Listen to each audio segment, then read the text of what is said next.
After 50, muscle loss changes completely. When you were younger, your body responded aggressively to training. You lifted weights, you recovered. You rebuilt. But aging changes the signal itself. And most men never realize it is happening until their body already feels weaker. Most men think the answer is simple: more protein, more whey shakes, more cereals, so they increase everything, and still continue losing strength every year. Because after 50, the problem is no longer just muscle building. The problem is muscle signaling. Scientists now call this anabolic resistance. The muscle stops responding normally to growth signals. Imagine trying to hear instructions through a broken radio. The signal exists, but the message no longer arrives clearly. That is aging muscle. And decades before the supplement industry understood this problem, old-school bodybuilders were already using a grocery store powder to target it. Not testosterone, not creatine. A 10-cent powder sitting quietly in the baking aisle.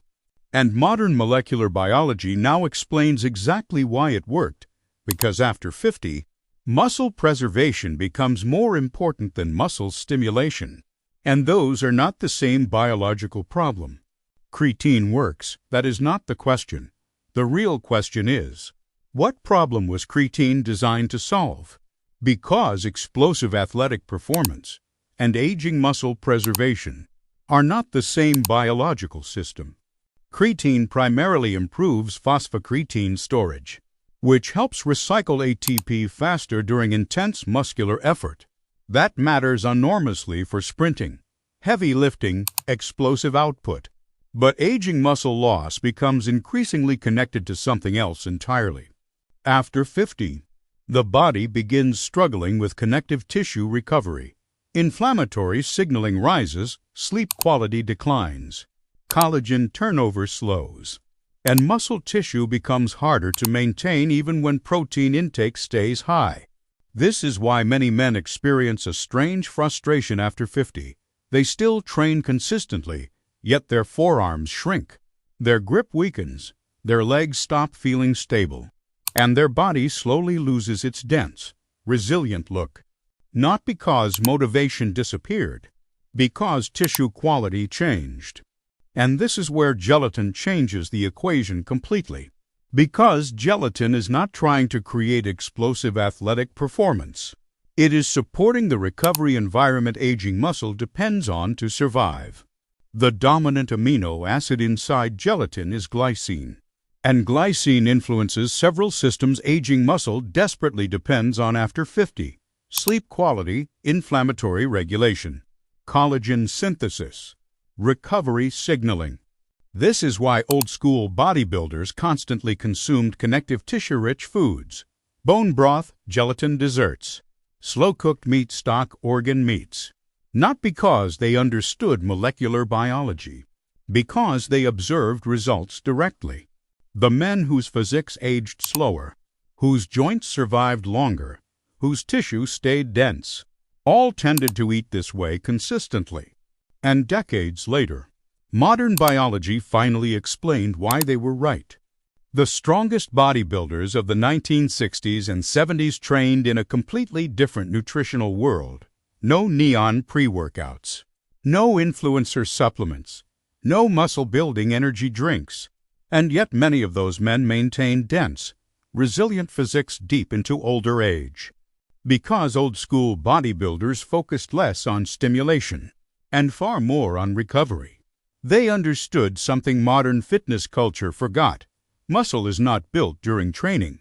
It is rebuilt afterward. And this is why old-school gym kitchens looked completely different. Bone broth simmering for hours, gelatin desserts in refrigerators, slow-cooked meat stock, liver tablets, eggs, connective tissue-rich foods everywhere. And one of the cheapest items inside those kitchens was plain unflavored gelatin, not marketed as a performance enhancer, not sold in supplement stores. Just a simple grocery store powder almost nobody pays attention to anymore. One of the most influential bodybuilding coaches of that era, Vince Gironda, repeatedly promoted gelatin, liver tablets, and connective tissue nutrition decades before modern recovery science existed. Those athletes were not simply large, they were durable. Their joints survived. Their connective tissue stayed dense. Their physiques often aged more slowly than modern chemically optimized athletes. Because after 50, the goal changes. You are no longer chasing maximum stimulation. You are protecting recovery capacity. And recovery becomes the real foundation of strength. And the old-school gelatin drink looked almost absurdly simple. Warm water, plain gelatin powder, sometimes mixed with citrus juice. That was it. No flashy labels, no anabolic matrix, no patented recovery formula. Because modern supplements are designed to maximize excitement. Old-school recovery systems were designed to maximize longevity. Those are not the same business model. Look closely at old photographs of aging bodybuilders from that era. Dense forearms, thick connective tissue, powerful grip strength, even decades later. Because muscle size alone does not determine physical aging. Tissue integrity matters, joint resilience matters, recovery quality matters. And all three decline aggressively after 50. And modern researchers eventually identified one of the key differences. Glycine, the dominant amino acid inside gelatin, a molecule deeply involved in collagen repair, inflammation regulation, sleep quality, and tissue recovery. And the strange part, the entire system cost almost nothing. No expensive stacks, no monthly subscription, no branded formulas. Just grocery store food supporting the system's aging muscle depends on most. And decades later, modern molecular biology finally discovered why these old-school systems worked so well for aging athletes. Because after 50, muscle preservation becomes a recovery problem first, and a muscle-building problem second. After 50, the body begins changing in ways most men never fully understand, not just hormonally. Structurally, recovery slows. Collagen renewal decreases. Inflammatory signaling rises. Sleep becomes lighter. Joint tissue repairs more slowly. And muscle tissue gradually becomes harder to preserve even when activity levels stay relatively high. This is why many men feel physically older long before they actually look old. Their tissue is aging faster than they realize. A younger body can tolerate enormous abuse, poor sleep, heavy lifting, inflammation, overtraining, and still recover aggressively. But aging muscle becomes far less forgiving. The biological margin for recovery becomes smaller every decade. This is anabolic resistance. The muscle receives the signal, but responds less effectively. Protein still matters. Training still matters. But the body becomes less responsive to the message itself, almost like trying to start an old engine during winter. Everything moves slower. And one of the biggest overlooked changes after 50 is collagen decline, because collagen is not just about skin.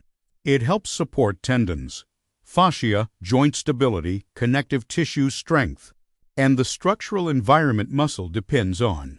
This is why many older men describe the feeling differently. Not just weaker, fragile. Their body stops feeling dense. Their joints feel unstable. Their grip weakens. Their recovery disappears faster than expected. And this is where glycine becomes fascinating. Because glycine influences several systems, aging tissue depends on simultaneously. Collagen synthesis, sleep quality, inflammatory balance, recovery signaling, and nervous system regulation, which means the effect is not isolated to muscle alone. It affects the entire recovery environment. And sleep becomes critically important after 50, because deep recovery increasingly happens during high-quality sleep cycles. But aging adults often sleep lighter, wake up more frequently, and recover less efficiently overnight. At the same time, low-grade inflammation tends to increase with age, and chronic inflammation quietly accelerates muscle breakdown, joint discomfort, and tissue degeneration over time, even in physically active men. Modern fitness culture still treats older men like younger athletes, more stimulation, more intensity, more output. But aging biology increasingly demands preservation first, not endless stress.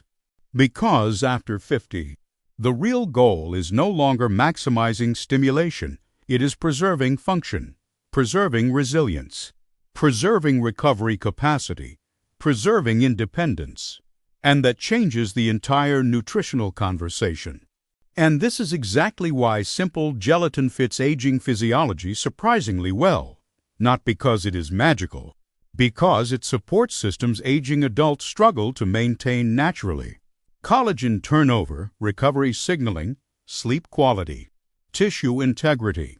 And the strangest part, one of the cheapest powders inside the grocery store may support aging recovery systems better than many expensive performance supplements designed for younger athletes. Because for most men, the fear is not looking smaller.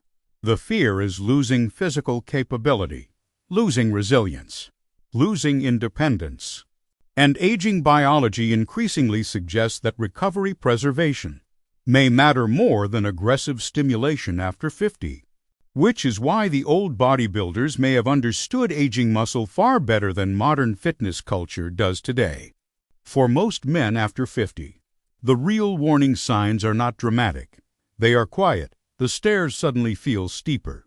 The knees recover slower. The grip weakens slightly. The body starts negotiating with movements that once felt automatic. And that realization changes something emotionally, because deep down, every man understands what physical decline eventually leads to. And the fear is not becoming less impressive. The fear is becoming dependent, needing help lifting things, needing help standing up, losing confidence in your own body. Because independence is deeply connected to strength, and aging men feel that instinctively. But modern fitness culture constantly distracts older men with the wrong conversation. Bigger pumps, more stimulation, more intensity, more products.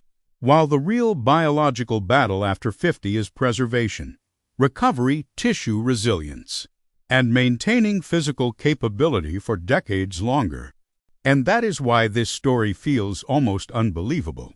Because one of the simplest recovery support foods was sitting inside grocery stores the entire time, quietly ignored, quietly inexpensive, quietly unfashionable. A plain powder modern fitness culture barely notices anymore, yet biologically aligned with many of the exact systems aging adults struggle to maintain.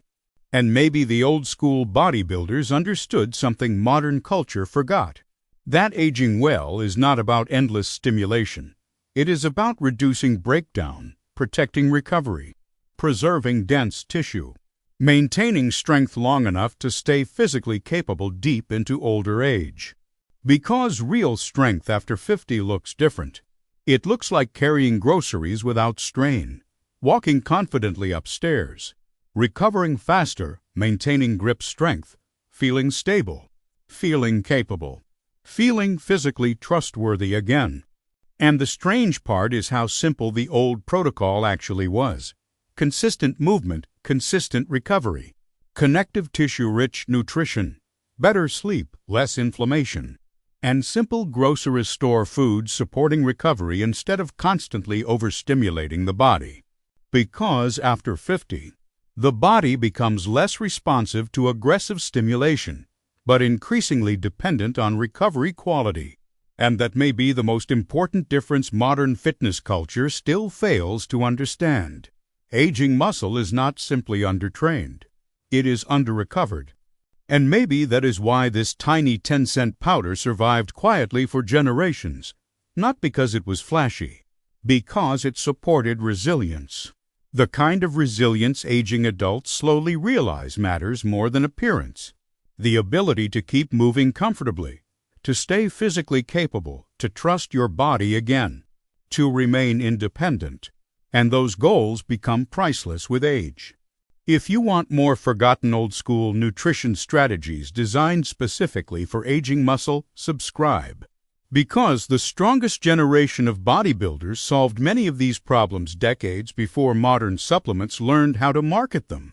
And the deeper you study old-school recovery systems, the more you realize something surprising. The future of aging well may actually look a lot like the past.